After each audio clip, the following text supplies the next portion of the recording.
I'm Tracy Baxter with today's Record Newswatch. While our attention remains fixed on the happenings in Massachusetts in the wake of the Boston Marathon bombings, some of our region's emergency management personnel and first responders took part in a conference dealing with disaster readiness today, including preparation for incidents involving dirty bombs and radiological catastrophes. Officials with New York State Homeland Security also on hand to talk about the challenges a terrorist attack would pose for emergency responders in our region.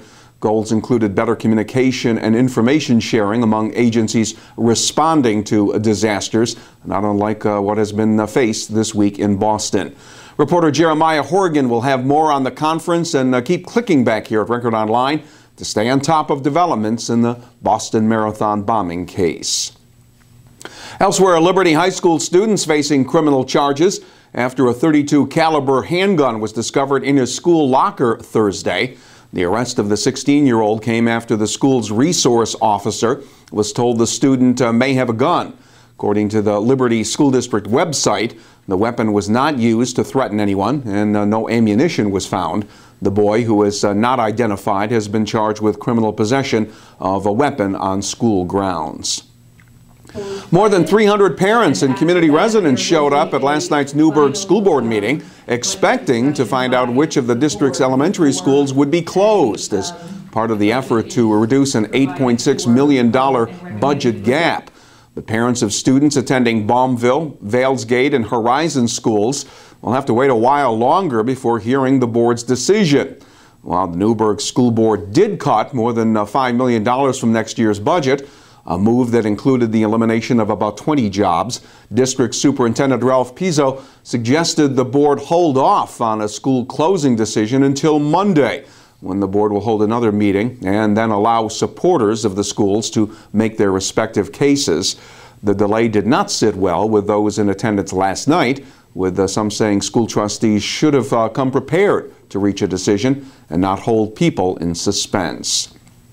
In other news, a man from the Bronx has been arraigned on charges connected to a car pedestrian accident in the town of New Windsor back in February. 35-year-old Arsen Berezanski is facing charges of felony assault, felony vehicular assault, and driving while under the influence of drugs. Prosecutors say Berezanski was under the influence of oxycodone when his car hit a man walking his dog along Twin Arch Road.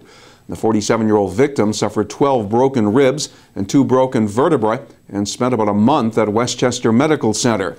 Berezanski is currently free on $50,000 bail. The state DEC has decided to schedule a public hearing concerning the controversial Curious Joel water pipeline project. Hearing will deal specifically with the KJ plan to connect a currently unused Cornwall well, which the village needs for a backup supply before it can tap the New York City Catskill Aqueduct with their 13.5-mile-long line. Town of Woodbury officials are worried the Cornwall well would compete with the well field they will soon be using. The time, place, and date of the hearing have not yet been determined. Another day, another explosive development in the village of Monticello, with Mayor Gordon Jenkins once again in the middle of it. During a special meeting, the village board voted 3-2 to rename Jenkins acting village manager, about a month after the board had stripped the mayor of the acting manager duties. The brief meeting ended when trustee Carmen Rue got into a shouting match with Jenkins, with Rue shouting, "Shame on you, shame on the corruption." Rue has requested the state attorney general's office conduct an investigation into the workings of Monticello village government. No one should fight for their country only to return home and have to fight the government.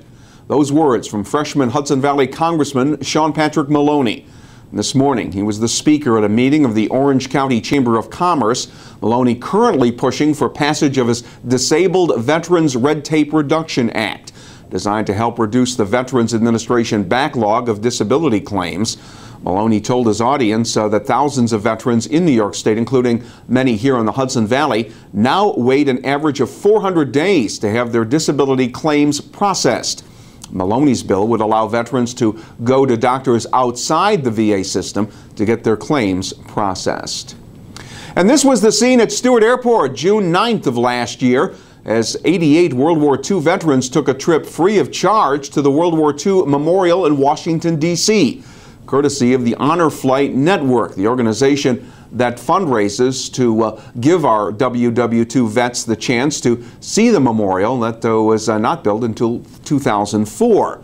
Now about 100 veterans are expected to be aboard the second honor flight in the Hudson Valley Saturday that leaves from Stewart Airport. Among them is expected to be Albert Becker of New Paltz, who was lost at sea for 46 days and presumed dead. Reporter Mike Randall will have his incredible story in Saturday's Times-Herald Record and here at Record Online. The good news regarding our weekend weather, we should see a lot of sunshine. The not so good news, it won't be all that warm. Saturday will be partly sunny with temperatures getting up around 60 degrees. Sunday will be sunny and cooler with the highs only in the upper 50s. Well, stay connected to breaking news all weekend long right here at Record Online and get caught up on all that is happening by reading the weekend editions of the Times-Herald Record. For Record Newswatch, I'm Tracy Baxter.